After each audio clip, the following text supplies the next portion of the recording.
حضرت علی المرتضیٰ رضی اللہ تعالی عنہ آپ کی خدمت میں ایک سائل آیا اور اس نے آ کے عرض کیا کہ میرے آپ سے چند سوال ہیں۔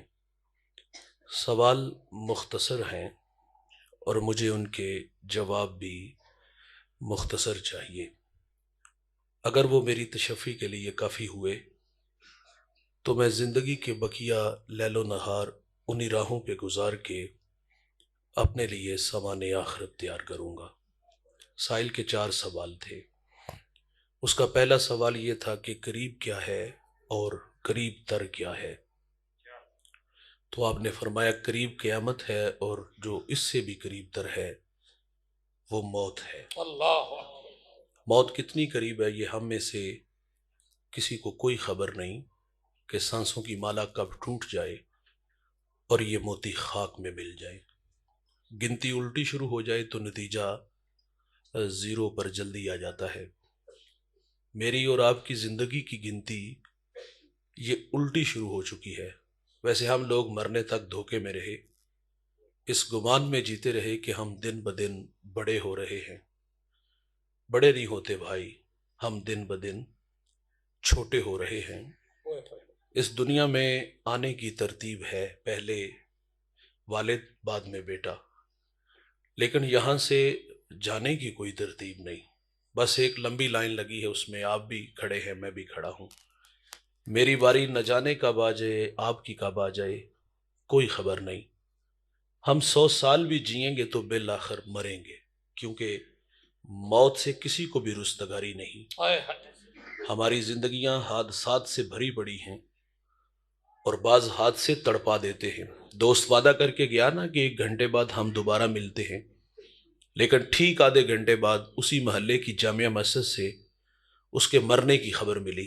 کانوں کا دھوکہ لگا کہ اتنا بے وفا تو نہیں کہ دنیا چھوڑ جائے گا، لیکن جب اس کے ویڑے تک پہنچے تو وہاں صف ماتم بچھی ہوئی تھی۔ آواز کم رکھیں۔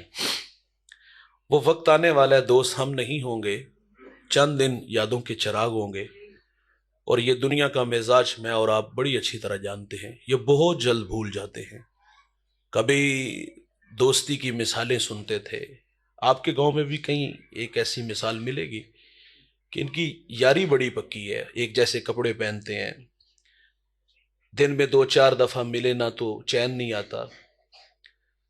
یہ محبت کی کہانیاں ہیں، لیکن تلخ حقیقت یہ ہے کہ دوست صرف دوست کی قبر پر مٹی ڈالنے کا روادار ہوتا ہے، لیکن بعد میں بھول جاتا ہے کہ دوست کی قبر کہاں ہے۔ بھائی جان، منا من مٹی کے نیچے آپ نے جانا ہے، میں نے جانا ہے، حساب آپ نے دینا ہے، میں نے دینا ہے۔ جب حساب اپنا اپنا ہے تو عمل بھی اپنا اپنا ہے۔ ہمیں کوئی خبر نہیں کب کس وقت اس دنیا سے ہم چلے جائیں۔ میرے کریم آقا صلی اللہ علیہ وسلم اصحاب کے جرمٹ میں تھے، ارشاد فرمایا کہ زندگی اور موت کے بارے میں تمہاری رائے کیا ہے؟ ایک صحابی عرض کرتے آقا فجر پڑی ہے، پتہ نہیں اللہ تعالیٰ ظہر کی نماز پڑھنے کی مہلت دے کہ نہ دے۔ اچھا، یہ فجر سے ظہر کا دورانیہ کتنا ہے؟ تقریباً 8-9 گھنٹے ہیں۔ صحابی رسول نے 8-9 گھنٹے زندہ رہنے کی بات کی تو حضور نے کیا فرمایا؟ لمبی امید ہے، میری صحبت میں رہتے ہو اور زندگی پہ اتنا بھروسہ۔ اور آج ہم کسی کو آخرت کی بات سنائے نا تو لوگ کہتے ہیں مولوی صاحب ہمارے کندھوں پہ ذمہ داریاں بڑی ہیں، بچے چھوٹے ہیں، تھوڑے سے سیانے ہوں گے، پھر ہم جانے یا اللہ کا گھر جانے 5 وقت با جماعت نماز پڑھیں گے، مسجد کی صفائی ستھرائی ہمارے کندھوں پہ ہوگی۔ اور یہ کون کہہ رہا ہے؟ جو ایک سانس کا بھی مالک نہیں۔ کوئی دعویٰ کر سکتا ہے کہ میں مرضی سے سانس کو نیچے بھی لے کے جاؤں گا اور مرضی سے اوپر بھی لے کے آؤں گا؟ ہمیں خبر نہیں دوست کہ نیچے والی سانس اوپر آئے کہ نہ آئے اور اوپر والی نیچے جائے کہ نہ جائے۔ جو ایک سانس کا بھی مالک نہیں تھا، اس نے کہانی سنائی 1.5 اشرے کی۔ ابھی کندھوں پہ ذمہ داریاں ہیں، یہ سیانے ہوں گے تو پھر میں جانوں یا اللہ کا گھر جانے۔ صحابی رسول نے فجر سے ظہر کی بات کی تو میرے نبی فرماتے یہ لمبی امید ہے۔ ایک صحابی عرض کرتے آقا ظہر پڑی ہے، پتہ نہیں عصر نصیب ہو کہ نہ ہو، تو فرمایا لمبی امید ہے۔ ایک عرض کرتے آقا عصر پڑی ہے، پتہ نہیں مغرب نصیب ہو کہ نہ ہو۔ انہوں نے اس لیے کہا کہ اس میں وقت تھوڑا ہوتا ہے، تو میرے نبی فرماتے لمبی امید ہے۔ کوئی اور بات کرو۔ ایک صحابی عرض کرتے آقا مغرب کی 1 رکعت پڑی ہے، پتہ نہیں دوسری نصیب ہو کہ نہ ہو۔ تو میرے نبی فرماتے صحابہ کوئی فجر سے ظہر، کوئی ظہر سے عصر، کوئی عصر سے مغرب، اور کوئی مغرب کی ایک رکعت کی بات کرتا ہے، فرمایا میں محمد تو کہتا ہوں کہ ایک طرف سلام پھیرا ہے، پتہ نہیں دوسری طرف سلام پھیرنے کی مہلت ملے کہ نہ ملے۔ جو موت ہے دوست وہ اس قدر قریب ہے۔ دجلہ کے کنارے حضرت معروف کرخی رحمت اللہ علیہ اپنے تلامذہ کے ساتھ تشریف فرما تھے، اور آپ نے وہاں بیٹھے بیٹھے تعلیم کے لیے تیمم کیا۔ ایک جوان کھڑا ہو گیا، اس نے کہا کہ ایک مسئلہ پوچھنا ہے، پانی کی موجودگی میں تیمم جائز ہوتا ہے؟ فرمایا بیٹا پانی میسر آ جائے تیمم خود بہت ٹوٹ جاتا ہے۔ کہا جب آپ مسئلے کی نوعیت سے باخبر ہیں، یہ 2 قدم پر دجلہ کی بپھرتی موجیں آپ کا استقبال کر رہی ہیں، اٹھتے اور وہاں جا کے وضو بنا لیتے، علم ہونے کے باوجود آپ نے ایسا کیوں کیا؟ حضرت معروف فرماتے میرے بچوں، میرے بیٹو، یہ تعلیم کے لیے، تمہیں سمجھانے کے لیے کیا۔ اپنی طرف اشارہ دے کے کہتے یہ 6 فٹ کا انسان ہے کیا؟ زندگی اور موت اس کی حقیقت ہی کیا ہے؟ فرمایا یہ تو پانی کا بلبلہ ہے، بلبلے کو نہ اٹھنے میں دیر لگتی ہے نہ پھٹنے میں دیر لگتی ہے۔ فرمایا میں قدم اٹھاؤں اور زندگی وفا نہ کرے؟ آپ فرماتے میں نہیں چاہتا کہ جب میں دنیا سے جاؤں تو بغیر وضو ہی مر جاؤں۔ اللہ بھائی جان، جو احتیاط کی راہوں پہ قدم رکھتے ہیں ان سے عمل کی راہیں نہیں روٹتی، اور جو زندگی شترے بے مہار کی طرح گزارتے ہیں، منمانی کرتے ہیں، پھر ان سے عمل کی راہیں روٹ جاتی ہیں۔ ہم نے اسلاف کو پڑھا ہے، ان کی زندگیوں کا مطالعہ کیا ہے، اور وہ لوگ تو آخرت کے معاملے میں ہر وقت فکر مند رہتے تھے۔ یار حضرت عمر رضی اللہ تعالیٰ عنہ نے ملازم رکھا، اور ملازم کس لیے رکھا؟ میں اور آپ بھی ملازم رکھتے ہیں، دیہات کے رہنے والے، کھیتی باڑی کے لیے، جانوروں کو چارہ ڈالنے کے لیے، گھر کی چوکیداری کے لیے۔ جو 23 لاکھ مربع میل کا حاکم ہے، ملازم کیوں رکھا؟ وہ آتا اور رات کو کیا حضرت کے پاؤں دباتا تھا؟ اس بات کی ماہانہ تنخواہ ملتی ہے؟ نہیں دوست، حضرت عمر رضی اللہ تعالیٰ عنہ فرما دے کہ تو نے آنا ہے اور آ کے کنڈا کھڑکا کے کہنا ہے کہ عمر موت کو مت بولنا۔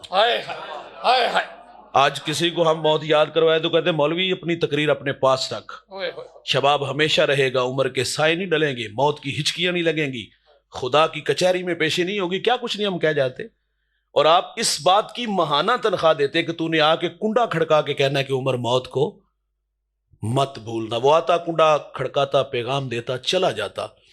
زندگی کی بہاریں لیل و نہار کروٹیں بدلتے رہے۔ الاختصار، ایک دفعہ وہ آیا، جو اس کا بنا اس کی ہتھیلی پہ رکھا، فرمایا آج کے بعد نہیں آنا۔ اس نے کہا میرے آنے میں کوئی کوتاہی ہوئی؟ کہا ایسی کوئی بات نہیں۔ موت کا کھٹکا جاتا رہا؟ کہا اسی طرح برقرار۔ کہا پھر چھٹی کیوں دے رہے ہیں؟ حضرت عمر رضی اللہ تعالیٰ عنہ داڑھی پکڑتے ہیں اور اس میں سے ایک بال کو الگ کرتے ہیں جو سفید ہو چکا تھا۔ آپ فرماتے بیلیا ہوں تو کی موت یاد کروانی ہے، یہ سفید بال ہی مجھے چین نہیں لینے دیتا۔ یہ جو داڑھیوں میں سفید بال آتے ہیں نا، یہ موت کی نشانی ہے۔ یاداشت جب کمزور ہونا شروع ہو جائے تو سمجھ لو موت کا وقت قریب آ گئے۔ اٹھتے جنازے، پھیلی ہوئی قبریں اور بچھے ہوئے صفے ماتم، یہ ہمیں پیغام موت دیتے ہیں۔ ہمیں کوئی خبر نہیں کہ کب ہم اس دنیا سے چلے جائیں۔ آئینے کے داڑھی میں سفید بال آ گئے اور وہ ان بالوں کو دیکھ کر کے رونے لگے۔ آپ جانتے ہیں وہ کون تھے؟ یہ وہ شخصیت ہے جس کو میرے نبی نے دنیا میں 11 مرتبہ جنت کی بشارت دی ہے۔ یہ وہ جوان ہے جس کے بارے میں رسول اللہ فرماتے ہیں کہ میری اگر 40 بیٹیاں بھی ہوتی نا تو میں ایک ایک کر کے عثمان کے نکاح میں دے دیتا۔ یار جس سے فرشتے حیا کرے، آئینے کے سامنے کھڑے ہیں، داڑھی میں سفید بال دیکھے تو رونے لگے۔ کسی نے کہا کیا ہوا؟ آپ فرماتے موت کی نشانی آ گئی ہے۔ لیکن عثمان نے ابھی قبر کی تیاری نہیں کی۔ ہم کہاں کھڑے ہیں دوست؟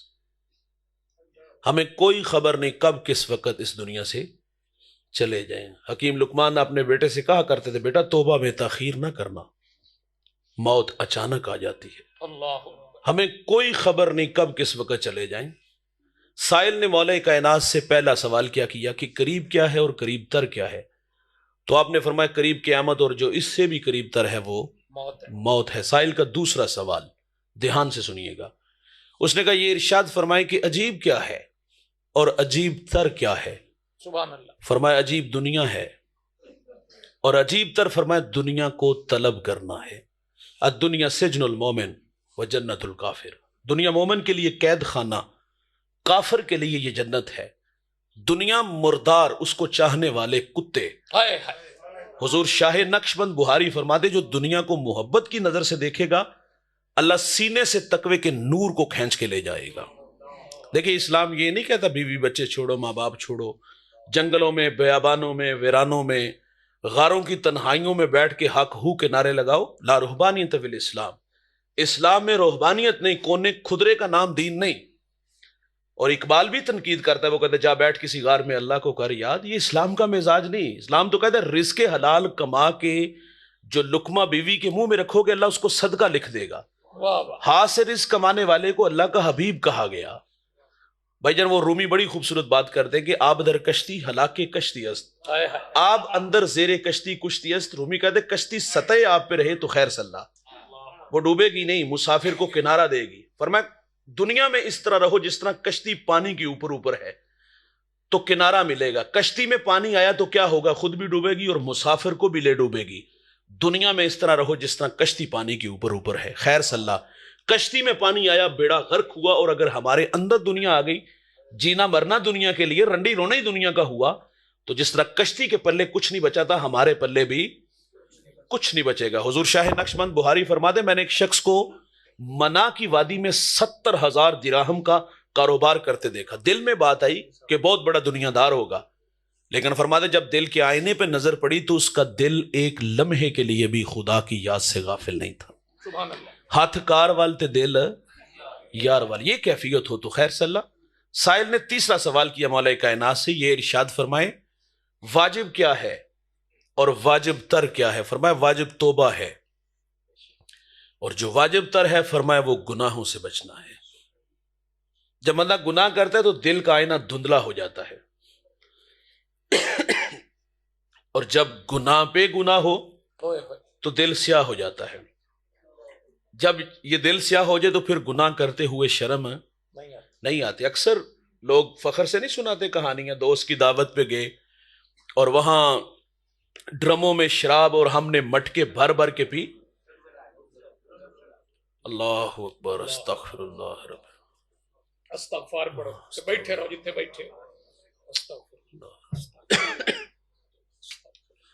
اوہو بس استغفر استغفر استغفر اللہ استغفر اللہ اللہ اکبر، استغفر استغفر اللہ، استغفر اللہ۔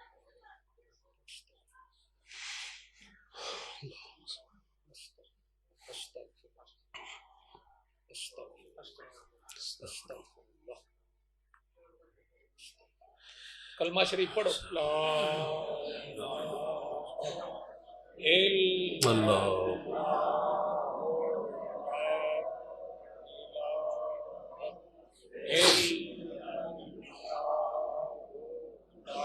الہ آئیے ہم سماعت کرتے ہیں، بس یہ بھی ہماری الصلاۃ صلاۃ والسلام والسلام علیکہ یا علیک یا رسول سیدنا اللہ وعلی آلک و اصحابک یا صلاۃ والسلام، صلاۃ والسلام وعلی آلک۔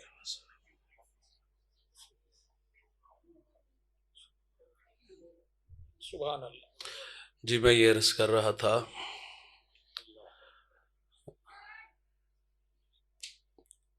کہ ہماری کیفیت یہ ہے کہ ہم گناہ کر کے اس پر اظہار بھی کرتے ہیں نا کہ ہم نے شراب پی اور پھر مٹکے بھر بھر کے پی۔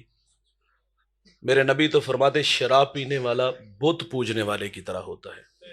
شرابی کو جب قبر میں اتارا جائے گا، میرے نبی فرماتے اس کا رخ قبر کے اندر قبلے سے پھیر دیا جائے گا۔ استغفر اللہ۔ شرابی کو مرتے وقت کلمہ بھی نصیب نہیں ہوگا۔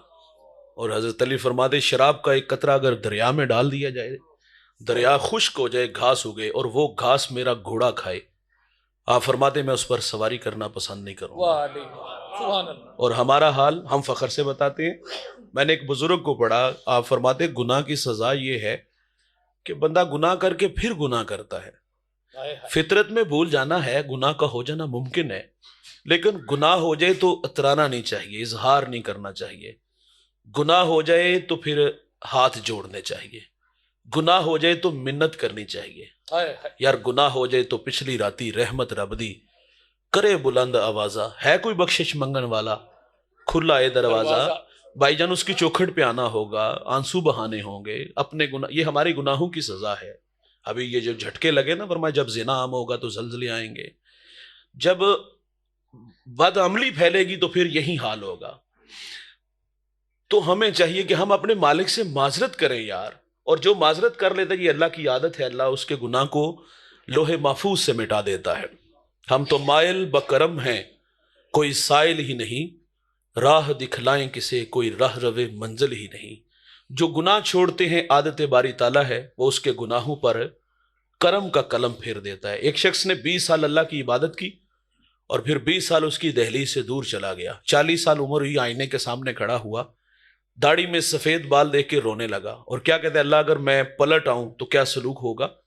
ہاتف سی آواز آئی، 20 سال عبادت کی ہم نے قبول کی، پھر 20 سال دہلیز سے دور چلا گیا، تیرا انتظار کیا، تو نے تو حکموں کو توڑا نا، ناراض کیا، لیکن ہم نے انتظار کیا، کہا تو پلٹ آیا ہے، تیرا رب رحیم بھی ہے کریم بھی ہے، جا تیرے سارے گناہ معاف فرما دیے گئے۔ آج ساوی نے کھلے راوی نے، بھائی آج معذرت کریں گے تو وہ ہمیں معاف کر دے گا۔ حضور کی خدمت میں ایک خاتون آئی، گھبرائی ہوئی تھی اور 3 دفعہ 4 دفعہ کہتی طہرنی یا رسول اللہ، آقا مجھے پاک کیجئے، آقا مجھے پاک کیجئے، آقا مجھے پاک کیجئے، آقا مجھے پاک کیجئے۔ گناہ بڑا تھا، شادی شدہ تھی، اس سے زنا کا ارتکاب ہوا، اس کے پیٹ میں بچہ تھا۔ میرے نبی فرماتے گناہ تو نے کیا ہے، سزا تیرے لیے، اس بچے کا کیا قصور؟ اس کو مہلت دی گئی، اس نے بچے کو جنم دیا، 2 سال دودھ پلایا، 2.5 سال بعد حضور کی خدمت میں حاضر ہے، اس کو سنگسار کیا گیا، خود میرے نبی نے جنازہ پڑھا۔ حضرت عمر نے عرض کیا کہ آقا یہ بڑی بدکار عورت تھی، تو میرے نبی فرماتے عمر اس خاتون نے ایسی سچی توبہ کی ہے، اگر اس کی توبہ کا 10واں حصہ اہل مدینہ میں بانٹ دیا جائے تو اللہ تعالیٰ سب کی مغفرت فرما دے۔ سبحان اللہ۔ مدینہ میں ایک گویہ تھا، بوڑھا ہو گیا۔ سبحان اللہ۔ آپ جانتے ہو فنکار کی عزت فن کے ساتھ ہوتی، فن ہے تو فنکار ہے، فن کمزور ہوا تو کون جانتا ہے، بڑے بڑے نام آئے لیکن جب بستر علالت پہ آ گرے، زندگی موت سے لڑنے لگے تو کون پاس تھا یار؟ بھیک مانگنے پہ مجبور ہوئے، صدقہ و خیرات کھانے پہ مجبور ہوئے، کہاں تھے تو اور کہاں آ کے گرے۔ تو عزت اتنی دیر جتنی دیر تک فن ہے، لیکن جب کمزور ہوا تو کون جانتا ہے؟ یہ جتنی دیر تک اس کے پاس آواز تھی اتنی دیر تو پیٹ کی آگ بجھتی رہی، لیکن جب فن کمزور ہوا، کوئی سننے والا نہیں تھا، تو سنیے گا دوست، یہ جنت البقیع کے قبرستان میں کھڑا رو رہا تھا اور کیا کہتے ہیں، اللہ جب تک آواز تھی تو پیٹ کی آگ بجھتی تھی، اور آج آواز نہیں تو کوئی منہ بھی نہیں لگاتا۔ ایک تو کہا اللہ میں نے جو بھی کیا غلط کیا، معذرت چاہتا ہوں، معاف کر دے، اور دوسرا کہا مالک اب بڑھاپے میں کہاں دھکے کھاؤں گا، میرے لیے کوئی رزق کا ہی بندوبست کر دے۔ حضرت عمر رضی اللہ تعالیٰ عنہ مسجد نبوی میں محو استراحت تھے، خواب میں آواز آئی کہ عمر بقیع کے قبرستان میں میرا بندہ مجھے مدد کو پکار رہا ہے، اٹھو اور اس کی مدد کو پہنچو۔ ننگے پاؤں ننگے سر دوڑ لگا دی یار۔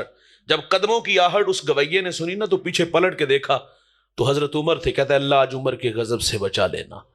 دوڑنے لگا تو آواز آئی، کہا رکو ٹھہرو، کہا میں خود نہیں آیا، مجھے کسی نے بھیجا ہے۔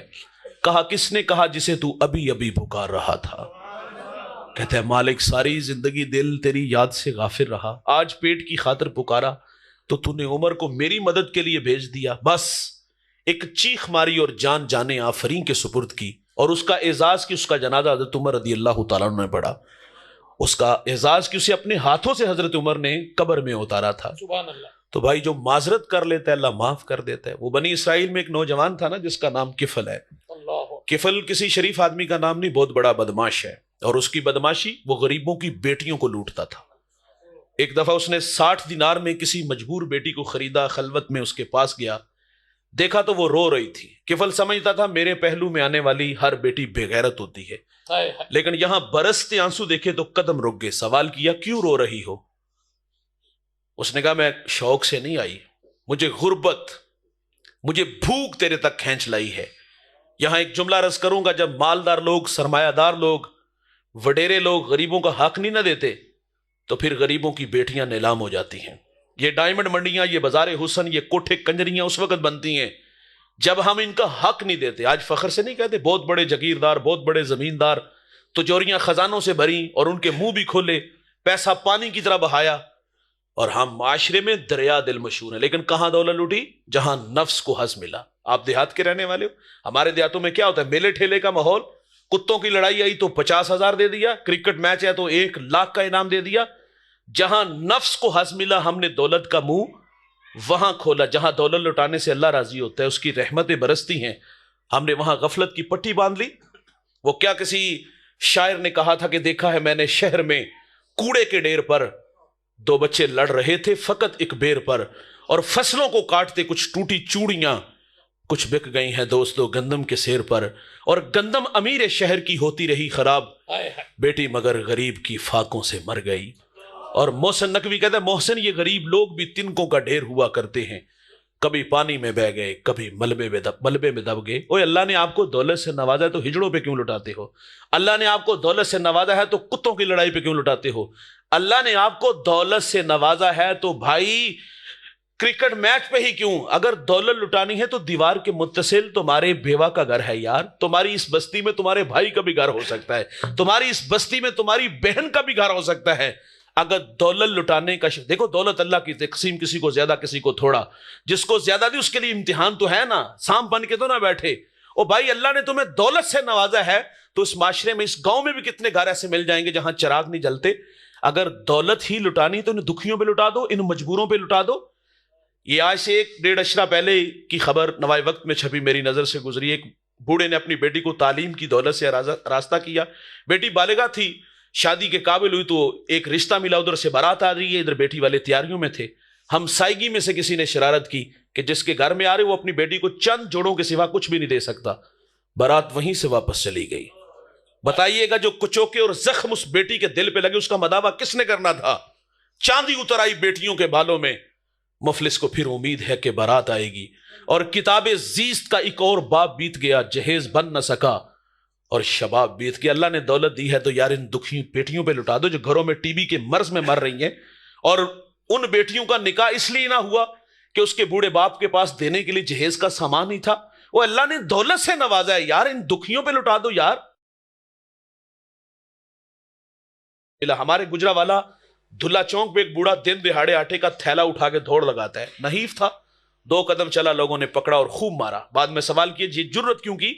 بہت رویا وہ بوڑھا، وہ کہتا ہے 1 ہفتہ ہو گیا اس چونک میں آ کے کھڑا ہوتا ہوں اور لوگ مجھے بوڑھا سمجھ کے چھوڑ کے چلے جاتے ہیں، روزانہ بچوں سے وعدہ کرتا ہوں اور بے وفائی کا منہ لے جاتا ہوں، خالی ڈبہ گھر لے جاتا ہوں تو بچے سوال کرتے ہیں کہ ابا آج مزدوری نہیں ملی، تو کہا آج چوری پہ آمادہ ہوا۔ اچھا وہ بوڑھا مر جاتا نا، غربت کی زندگی، تو پھر محلے سے سخی بڑے نکلنے تھے، جی کفن کا انتظام ہماری طرف سے۔ کہاں تھے سیٹھ صاحب جب وہ پیوند لگے کپڑے پہنتا تھا؟ آج مر گیا تو آپ چٹا لباس لے آئے۔ دولت کا قد بڑا ہوتا ہے، یہ ہمیں بونے نظر آتے ہیں یار، اللہ نے دیا ہے، مرنے کے بعد ہی لوگوں کو لباس دینا ہے تو زندگی میں بھی تو پہناؤ نا۔ اور پھر اور بھی لوگ جمع ہو جاتے، رشتہ دار بالخصوص، وہ چچا تائے مامے سارے آ جاتے، جی ہم کل 10واں 40واں کی روٹی بنائیں گے، یہ روٹیاں داور محشر ہمارے منہوں پہ مارے گا۔ جب وہ نوالے کو ترس رہا تھا تو کہاں تھا بھائی؟ کہاں تھے یہ چچا، یہ تائے، یہ مامے کہاں تھے؟ آج مرنے کے بعد روٹی لے آئے۔ اور آپ دیکھتے ہو جب جنازہ اٹھتے ہیں نا، جو سب سے آخر پہ ہوتا ہے اس کی بھی کوشش ہوتی ہے کہ میں آگے بڑھ کے چارپائی کو کندھا دوں۔ یار آج مرنے کے بعد کندھا دینے آگے ہو، ہاں اجر ہے اس کا، تو کاش کے زندہ کو بھی سہارا دیتے۔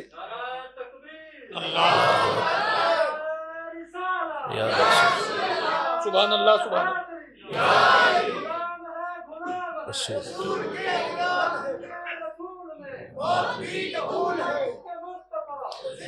کفل کے پہلو میں تڑپتی بیٹی نے جب سنایا نا کہ میں بازاری نہیں، میں جسم فروش نہیں، مجھے بھوک، مجھے غربت تیرے تک لے آئی۔ میں شارع ابراہیم خلیل پہ کھڑا بیٹھا ہوا تھا تو میرے ساتھ ایک مولانا میرے ہم سفر تھے، تو ہمارے درمیان ایک احرام میں لپٹا ہوا صاحب آ کے بیٹھ گئے۔ میں نے بے تکلفی میں ان کے کندھے پہ ہاتھ رکھا، میں نے کہا تھک گئے؟ کہتا ہے یہ 4تھا عمرہ ہے میرا، میں نے پوچھا کہاں سے؟ وہ کہا کشمیر سے۔ میں نے حالات پوچھے، کہا میرے اپنے خاندان کے 17 لوگ شہید ہوئے۔ میں نے معیشی حالت پوچھی، وہ کہتا ہے غربت ہے، اور ساتھ کہا مجھے بھی کسی نے عمرہ کروایا، اور جو اس نے بات کی اس نے تڑپا دیا۔ وہ کہتا ہے مولانا دعا کیا کرو غربت ایک جگہ نہ ٹھہرے، یہ گھر بدلتی رہے۔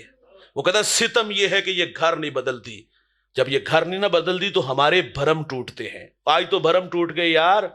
ایک بھائی کے پاس وہ 5 فیکٹریوں کا مالک، اسی فیکٹری میں بھائی گن مین ہے، وہی ملازم ہے، وہ باہر ریڑی لگا کے کھڑا ہوا ہے۔ اور اللہ نے اتنا دیا کہاں لے جانا ہے؟ آج مر کے کل دوسرا دن۔ اللہ نے دولت سے نوازا ہے تو اس بستی میں، اس محلے میں، اپنے اس گاؤں میں دیکھو یار کتنے گھر ہیں جہاں چراغ نہیں جلتے۔ کفل کے پہلو میں بیٹی نے تڑپ کے کہا بھوک لے آئی، یہ ایک جملہ کفل کی ہدایت کا سبب بنا۔ دل کے آئینے پہ چوٹ لگی، کفل رونے لگا اور کہتا ہے بہن معاف کر دے، تو جس عزت سے آئی ہے اسی عزت سے واپس گھر چلی جا، اور میرے لیے دعا کر کے میں بڑا کتا انسان ہوں، اللہ معاف کر دے۔ وہ بیٹی گھر چلی گئی، ادھر تقدیر کا قلم جل گیا۔ اسی رات کفل کو موت آ گئی۔ صبح ہوئی تو زمانے نے کفل کی دیوار پہ یہ لکھا ہوا پڑا تھا، اللہ نے کفل کو معاف کر دیا ہے۔ آج ساوی نے کھلے راہ، آج معذرت کرو گے تو بھائی وہ اللہ بڑا مہربان ہے، معاف کر دے گا۔ سائل کا تیسرا سوال تھا واجب کیا ہے اور واجب ترک کیا ہے؟ فرمایا واجب توبہ اور واجب ترک گناہوں سے بچنا۔ سائل کا آخری سوال اور اسی پہ گفتگو سمیٹ لیں گے۔ اس نے کہا ہاں اس میں کچھ بات تڑپ رہے ہیں جی میں انشاءاللہ ضرور، اور ہمیں بڑی پیاس ہے کہ کوئی نصیحت اس گاؤں میں آ کر اللہ اکبر، جی میں انشاءاللہ مخاطب ماحول رہوں دیکھ لیں اور کیفیت لوگوں کی دیکھ۔ اللہ ہم سب کو عمل کی توفیق دے۔ سائل کا سوال جو چوتھا تھا وہ یہ تھا کہ یہ ارشاد فرمائیں کہ مشکل کیا ہے اور مشکل تر کیا ہے؟ سبحان اللہ۔ تو آپ نے فرمایا مشکل ہے قبر میں اترنا، اور جو اس سے بھی مشکل تر ہے وہ اعمال کے بغیر اترنا ہے۔ قبر کے معاملے بڑے ڈاڈے ہیں۔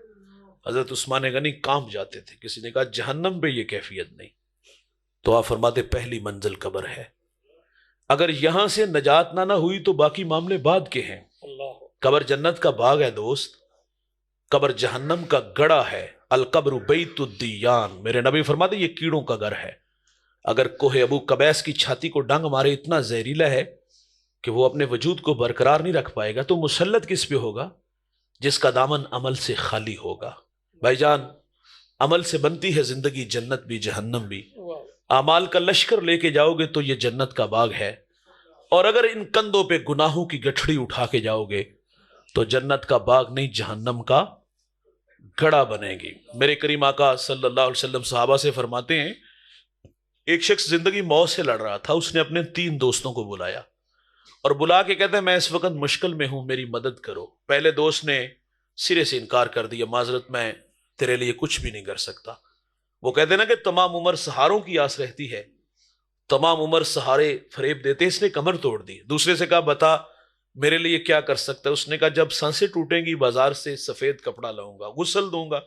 ہم جب اپنے مردے کو نہلاتے ہیں تو اس میں بیری کے پتے ڈال لیتے ہیں تاکہ صفائی ستھرائی ہو سکے۔ کہا تجھے غسل دوں گا، پھر وہ چٹا لباس تیرے زیب تن کروں گا۔ اچھا یہاں رکیے گا، مرنے والے کو جو آخری لباس دیا جاتا ہے نا، مرنے والا امیر ہے یا غریب ہے، وہ غنی ہے یا محتاج ہے، وہ شہنشاہ ہے یا گداگر ہے، مرنے والے کو جو آخری لباس دیا جاتا ہے اس کی کوئی جیب نہیں ہوتی۔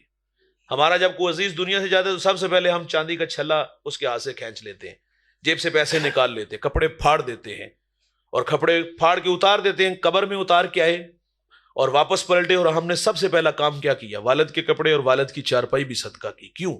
اب ہمیں ڈر لگتا ہے ابا کے کپڑے پہنیں گے تو کہیں موت کا فرشتہ نہ آ جائے، چارپائی پہ لیٹیں گے تو کہیں موت نہ گھیر لے۔ میرا سوال ہے اس بچوں سے، بیٹوں سے، باپ کی یادوں کو گھر سے نکال دیا، چارپائی صدقہ کی، کپڑے صدقہ کیے، لاکھوں کروڑوں پیچھے ابا جی چھوڑ کے گئے تھے، اس پہ سامان کے بیٹھ گئے ہو، اسے بھی تو صدقہ کرو نا۔ اور میں معذرت سے کہوں گا تھوڑا سا لہجہ تلخ ہے، قبول کیجئے گا، سچا کھی تے پامڑ مچدے نے۔ اور اقبال نے کہا تھا کہ چمن میں تلخ نوائی میری گوارا کر، کہ زہر بھی کرتا ہے کبھی کارے تریاکی، کڑوی کسیلی ہے لیکن قبول ضرور کیجئے گا۔ ہم جب کبھی دوستوں میں بیٹھے ہوں تو بڑی بڑی باتیں ہوتی ہیں، ہم کہتے ہیں اتنا چھوڑ کے جائیں گے کہ 7 پشتے بیٹھ کے کھائیں تو ختم نہ ہو۔ ظاہر ہے محنت کی ہے، اور یہ اللہ کی عادت ہے، جو جس میدان میں جتنی محنت کرتا ہے، دوڑ لگاتا ہے، اللہ اس کو اس کا صلہ ضرور دیتا ہے۔ آپ نے 8 نہیں 18 گھنٹے کام کیا، آپ نے پردیس کے دھکے بھی کھائے ہیں، اور محنت کس لیے تھا؟ بڑا گھر، بڑی گاڑی، بڑا بنگلہ، سب کچھ بنایا، محنت سے بنایا۔ دیکھیے یہ بات تو ہضم ہوتی ہے نا کہ آپ نے محنت کی اور محنت کے سلے میں اتنا کچھ آیا. ہم نے کہا اتنا چھوڑ کے جائیں گے کہ 7 کشتے بیٹھ کے کھائے تو ختم نہیں ہوگی. اور دوسری بات, وہ بات ہضم نہیں ہوتی جو ہم فخر سے کہتے ہیں نا کہ بعد میں اولاد یاد رکھے. یہ جملہ آپ نے اکثر سنا ہوگا, یار ہماری تو بڑھاپا جوانی گزر گئی اور ہم نے محنت کر کے ان کو اتنا کچھ دے دیا, چلو یہ اولاد یاد رکھے گی. معذرت سے کہوں گا یہ کوئی یاد نہیں کرتے, یہ تو کفن بھی میلا نہیں ہونے دیتے. ہاں یہ تو ابھی کفن میلا نہیں ہوتا تو جھگڑے شروع ہو جاتے ہیں. اور بھائی آپ تو 4 پائی پہ آ گرو, زندگی موت سے لڑنے لگو. اس اولاد کی کہانیاں ہم نے دیکھی ہیں. یہ ہمارے پاس آتے ہیں, مول صاحب دعا کرو اللہ ابا جی انہوں پردہ دے دے. یہ تو تمہارے مرنے کی دعائیں کروانے آئے ہیں. تقاضا تھا کہ خدمت کرتے عاشقوں کی طرح. ساری زندگی آپ کے لیے پردیس کے دھکے کھائے, آج ضرورت تھی, لیکن یہ آج ہمارے پاس آ کے کہتے ہیں کہ مول صاحب دعا کرو ابا جی انہوں اللہ پردہ دے دے. یہ ہیں رویے. کہا وہ چٹا لباس تیرے زیب تن کروں گا, تیرے لاشے کو اپنے ناتواں کندھوں پہ اٹھاؤں گا, تجھے منا من مٹی کے نیچے چھوڑ کے اس پہ آنسوؤں کا چھڑکاؤ کر کے لوٹ آؤں گا. میرے نبی فرماتے اس نے پھر اپنے تیسرے دوست سے کہا بتا اس مشکل وقت میں میری کیا مدد کرو گے؟ اس نے کہا گھبرانے کی ضرورت نہیں, میں بے وفا نہیں, میں تمہاری قبر کے اندر تمہارے ساتھ اتر جاؤں گا. بھائی جان, دوست وہی ہوتے ہیں جو مشکل اور آڑے وقت کام آئے. مشکل میں دم دبا کے بھاگ جانے والے دوست نہیں ہوتے. میرے نبی فرماتے صحابہ جانتے ہو وہ اس کے 3 دوست کون تھے؟ عرض کی اللہ اور اس کا رسول بہتر جانتا ہے, آپ ہماری رہنمائی فرمائے. فرمایا پہلا دوست جس نے سرے سے انکار کیا, فرمایا وہ اس کی دولت تھی, مال و زر تھا. جب تک سانسوں کا شور, یہ ڈور سلامت ہے نا, دوڑتی گاڑیاں, فلک بوس عمارتیں, بنگلے, پلازے, یہ سب ساتھ ساتھ چلتے ہیں. لیکن جب یہ سانسوں کا کمزور رشتہ ٹوٹتا ہے تو ہم دیکھتے ہیں کہ دنیا کا مال دنیا پہ ہی رہ جاتا ہے. مسلم کے لفظ ہے, میرے نبی فرماتے جب ابن آدم کہتا ہے میرا مال, فرمایا تیرا وہ ہے جو تو نے کھایا, ضائع کیا, پہنا, بوسیدہ کیا, اور جو صدقہ کیا اس کو آگے بھیجا. باقی تو فرمائے لوگوں کے لیے چھوڑ کے جانے والا ہے. غالباً غوث اعظم نے کہا تھا کہ او نکمے, کمائے گا تو, بنائے گا تو, بسیں گے کوئی اور, لیکن حساب تجھے دینا پڑے گا. شاید کہ یہ تماشا آپ لوگوں نے دیکھا ہو, باپ کا لاشا گھر میں بڑا ہے, میں نے آگے بھی عرض کیا جائیداد پہ اولاد جھگڑے کرتی ہے. باپ کو منا من مٹی کے نیچے چھوڑا, خود اے سی والے کمرے میں, اور مدارس حفاظ کو لا کر باپ کی قبر پہ بٹھا دیتے ہیں. میرا سوال ہے کیا بچوں کو قرآن پڑھنا نہیں آتا؟ دیکھیں میرے پاس وہ خلوص ہی نہیں کہ میں کسی کے والد کی قبر پہ پڑھوں. ایسا نہیں کہ میرے پڑھنے سے اجر نہیں, ضرور ہے, لیکن میرے پاس وہ خلوص نہیں جو بیٹے کے پاس ہے. بیٹا خود پڑھتا تو قبر میں ٹھنڈ زیادہ پڑتی, لیکن وہاں بھی ہم نے حفاظ بٹھا دیے. اور پھر یہ ہمارے ہاں رواج ہے, ہم محرم کے مہینے میں اپنوں کی قبروں پہ جاتے, جانا چاہیے, مسنون ہے. آقا فرماتے جو جمعے والے دن ماں باپ کی قبروں پہ جاتے ہیں اللہ ہفتے کے صغیرہ گناہ معاف فرما دیتا ہے. صغیرہ معاف ہوتے ہیں, کبیرہ توبہ سے ہوتے ہیں. اور یہ جو احصال ثواب ہم لوگ کرتے ہیں یہ رہتی نمبر ہوتے ہیں. ہم نے سال بعد سعادت مند بھی دیکھے, بد نصیب بھی دیکھے. مجھے بتائیے گا دوست, کیا سال میں تیز ہوائیں نہیں آتی؟ آتی ہیں, مٹی کی چادر اڑا کے لے جاتی. کیا بارش نہیں برستی؟ برستی ہے, مٹی کا نشان مٹا دیتی ہے. سال بعد نلائق نکمے بیٹے قبرستان میں ہیں, ماں باپ کی قبروں کو ڈھونڈ رہے ہیں. بسیار کوشش کے باوجود جب نہیں نہ ملتی تو محلے داروں سے کہتے چچا یہاں ابا کی قبر تھی, پتر ہواؤں کی دوش پہ اڑ گئی. یہاں ماں کی قبر تھی, وہ تو بارش کا پانی بہا کے لے گیا. میاں صاحب فرماتے جاندی واری ڈرونا بنیا, ہاتھ نہ لاندے ڈر دے, جنہ لئی تو پاپ کمائے کتھے نہیں تیرے کر دے. یہ تو قبروں کے نشانوں کو بھول جاتے ہیں. فرمایا تو کمائے گا, تو بنائے گا, بسیں گے کوئی اور, لیکن حساب تجھے دینا پڑے گا. جس نے سرے سے انکار کیا, میرے نبی فرماتے دولت, مال و زر. دوسرا دوست جو قبر تک گیا آنسو بہا کے لوٹ آیا, فرمایا وہ ملنے والے عزا و اقربا. تیسرا جو اس کی قبر میں ساتھ چلا گیا, میرے نبی فرماتے وہ تھا بندے کا نیک عمل جو وہ اپنے ساتھ اپنی قبر میں ساتھ لے گیا تھا. عزت افزائی بھائی اچھے اعمال سے ہیں. اعمال میں کوتاہی ہوئی تو پچھتاوے کے علاوہ ہمیں, جنہوں نے عمل والی زندگی گزاری ان لوگوں کے نام آج بھی زندہ ہے. میں ہر سال ضلع بھکر تحصیل منکیرا جاتا ہوں, ریگستانی علاقہ ہے. میں پہلی دفعہ وہاں حاضر ہوا, مرشد آباد کے نام سے ایک آستان ہے. پہلی دفعہ حاضر ہوا, میلوں میل نہ بستی نہ آبادی, نہ شجر سایہ نہ شجر پھلدار, پانی ملا کڑوا کسیلا. حیرت کی دنیا میں کھو گیا مالک, نہ سوداگر نہ کسی ریاست کا مالک. اس کی قبر پہ اتنے لوگ کہاں سے آ گئے؟ تو میرے دماغ کی سکرین پر قرآن کے وہ الفاظ ابھر آئے, والذین یبیتون لربہم سجدا وقیاما، جن کی راتیں سجدے اور قیام میں گزرتی ہیں اللہ انہیں مٹنے نہیں دیتا۔ میں نے ریت کے ذروں کو وجد میں دیکھا، علماء کو، صوفیاء کو، اولیاء کو محبت کی بولیاں بولتے دیکھا۔ ایک دیوانہ کہہ رہا تھا، ارے میں گسارو سویرے سویرے خرابات کے گرد پھیرے بپھیرے، کبھی اس طرف سے گزر کر تو دیکھو بڑی رونقیں ہیں فقیروں کے ڈیرے۔ اور بھائی عمل والے نہیں مٹتے، زندہ رہتے ہیں، دلوں میں دھڑکن بن کے آباد رہتے ہیں۔ لاہور سے ایک جوان، یہ افغانستان سے ایک جوان اٹھا اور لاہور آیا، کچی کلی میں بیٹھ کے توحید کے جام پلائے، بھٹکی انسانیت کو ہدایت کی راہیں دی۔ جاؤ اس کی قبر پہ، دن کا اجالا، رات کا سناٹا، کڑکتی دھوپ، برستے بادل، میں بھی گیا ہوں، آپ بھی 1000 بار گئے ہوں گے۔ اس کی قبر پہ عشاق کا میلہ ہے۔ اور بھائی کوئی سورہ یاسین، کوئی سورہ رحمان پڑھتا ہے، دیتا اللہ ہے، لیکن اللہ والوں کے مزارات پر اللہ کی رحمتوں کو اترنے کی عادت ہوتی ہے۔ تبھی تو معین الدین چشتی اجمیری سنجری رحمت اللہ علیہ، جس کی ایک نگاہ نے 90 لاکھ مشرکوں کو ایمان دیا، شوق کی چنگاریاں کھینچ کے علی حجویری کے قدموں میں لے آئی۔ 40 دن کا چلا کاٹا، دامن بھرا تو بے ساختہ بول اٹھا، گنج بخشے فیض عالم مظہر نور خدا، ناکسارا پیر کامل، کامل آرا رہنما۔ اقبال سیلوٹ پیش کرتا ہے، وہ کہتا ہے سید حجویر مخدوم امم، مرکدے او پیر سنجر راہ حرم۔ یہ عمل والا ہے، اس کو اس دنیا سے گزرے ہوئے تقریباً 1000 سال کا زمانہ بیتنے والا ہے، لیکن آج بھی دلوں میں دھڑکن بن کے آباد ہے۔ بھائی اس نے زندگی اللہ رسول کے نام لگائی، آج بھی زندہ ہے۔ ہم کہتے بھائی عبرت کی اگر آنکھ ہے تو تماشا ان لوگوں کا بھی دیکھو جن کے نام کا کبھی طوطی بولتا تھا۔ کہاں گئے وہ لوگ یار؟ بڑے بڑے نام آپ نے بھی سنے، قارون آیا نام مٹ گیا، حامان آیا نام مٹ گیا، شداد آیا نام مٹ گیا، چنگیز آیا نام مٹ گیا، ہلاکو آیا نام مٹ گیا۔ آل ساسان 3150 سال ایران پہ حکومت کرنے والے لوگ ہیں، اور انہی کی نسل سے 150 حکمران آئے۔ کہاں گئے بھائی؟ بڑے بڑے پہلوان، بڑے بڑے کچکلا، بڑے بڑے شہنشاہ اور خاک میں ملے۔ اور بھائی کبھی کہانیاں پڑھو ان لوگوں کے جن کے نام کے تذکرے تھے۔ راوی کا دوسرا کنارہ ہے، وہاں ایک بہت بڑا نام تھا، نام آج بھی ہے، لیکن تاریخ کے اوراق میں گرد آلود ہے۔ مقبرے ان کے آج بھی ہیں، لیکن کھنڈرات میں تبدیل ہو گئے۔ کبھی زمانہ تھا یار اشعار ابرو سے ہندوستان کی تقدیر بدلتی تھی، گردنیں کٹ جاتی تھی۔ جاؤ ان کے مقبروں پر، آج وہاں حسرتیں ہیں۔ میں بھی وہاں گیا ہوں محض عبرت کے لیے، تاش کی ٹولیاں کتوں کو پیشاب کرتے دیکھے، جوتوں سمیت قبروں پہ چڑھتے دیکھا جوانوں کو۔ کبھی نام تھا، کبھی تذکرے تھے، لیکن خاک میں ملے۔ اور سمن آباد کے اندر یہ نور جہاں کی بیٹی کا مقبرہ ہے، جہانگیر کی بیٹی ہے، یہ شاعرہ تھی، اور اس کی قبر کے کتبے پر آج بھی حسرت و برا شعر لکھا ہے۔ وہ کہتی بر مزارے ماں غریباں، نئے چراغے نئے گلے، نئے پرے پروانہ سوزد، نئے صدائے بلبلے۔ وہ کہتی ہمارے غریبوں کی قبروں پہ کون آئے گا؟ نہ کوئی چراغ جلائے گا، نہ کوئی پتیاں ڈالنے آئے گا، نہ بلبل یہاں آج کے گیت گائے گی۔ نام مٹ گئے، پیغام مٹ گئے، نام جوانوں انہی کے زندہ جنہوں نے زندگی کا لمحہ لمحہ اللہ رسول کے لیے وقف کیا ہوگا۔ آئیے تھوڑی سی زندگی ہے، غنیمت جانو، دوڑو، خود کو تھکاؤ ان راہوں پہ جن راہوں پہ اللہ رسول کی رضا بچی ہے۔ میسر ہیں تو مبارک، روٹ گئی ہیں تو آجو یار، منا لیں اپنے رب کو ہم دوبارہ۔ ہاں بالکل حضرت جو توجہ دلا رہے ہیں کہ آپ اپنی آخرت کے لیے یہی ہے کہ قرآن مجید اور اس کے علاوہ جو بھی دینی مدارس میں لوگ جو کام کر رہے ہیں ان کے معاون مددگار بنے، ان کے دست و بازو بنے۔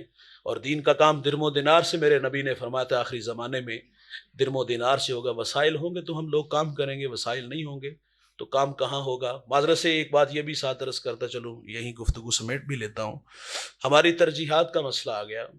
ہماری معذرت سے ترجیحات درست نہیں۔